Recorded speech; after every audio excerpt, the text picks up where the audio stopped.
Hi friends, welcome back to our channel. இன்றைக்கி moms குக்கிங்கில் நம்ம பார்க்க போகிற வீடியோ என்னென்னா வெந்தய குழம்பும் கோவக்காய் பொரியல். வாங்க வீடியோக்குள்ளே போகலாம்.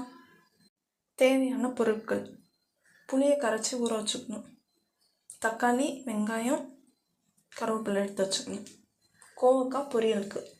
நாங்கள் இதில் காட்டல ஃப்ரெண்ட்ஸ். நீங்கள் என்ன பண்ணணுன்னா கோவக்காவை கிளாஸ் தண்ணியில் கொதிக்க விட்டு உப்பு போட்டு ஒரு 5 நிமிஷம் வைக்கணும்.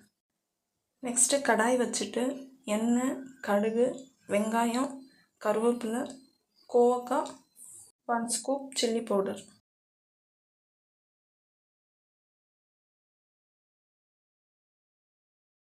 வதக்கணுன்னா பொரியல் ரெடி. அந்த பொரியல் எடுத்து நம்ம தனியாக வச்சுட்டு அதே கடாயில் 3 டேபிள் ஸ்பூன் எண்ணெய். கடாய் வச்சுட்டு அந்த எண்ணெயை நம்ம ஊற்றின அப்புறம் வெயிட் பண்ணணும். அந்த கடாய் ஹீட் ஆகிட்டு அதுக்கப்புறம் தான் அந்த எண்ணெய் ஹீட் ஆனோன்னா கடுகு போடும்போது அந்த டேஸ்ட் வரும். இப்போ கடுகு போட்டாச்சு. அது எண்ணெயில் ஹீட் ஆகட்டும். அந்த கடுகு வெடிக்கிற வரைக்கும் வெயிட் பண்ணணும்.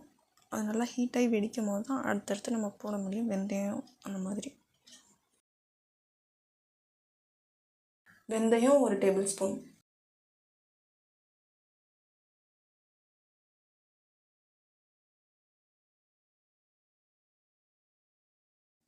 வெங்காயம் ஆட் பண்ணணும்.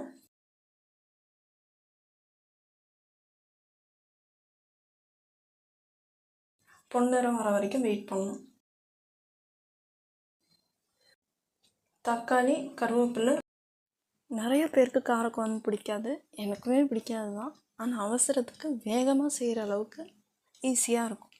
ட்ரை பண்ணி பாருங்கள். உப்பு, கரைச்சி வச்ச புளி தண்ணி,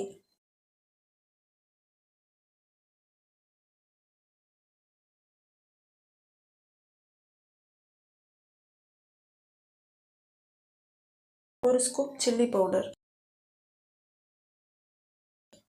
நல்லா கொதிக்க விட்டிங்கன்னா காரக்குழம்பு ரெடி. வெந்தய காரக்குழம்பு ரெடி. அம்மாங்களுக்கு இருக்க எக்ஸ்பீரியன்ஸில் ஃபாஸ்ட்டாக குக் பண்ணிடுறாங்க. தேங்க்யூ. மறக்காமல் லைக், ஷேர் அண்ட் சப்ஸ்கிரைப் பண்ணுங்கள். நெக்ஸ்ட் வீடியோவில் பார்க்கலாம்.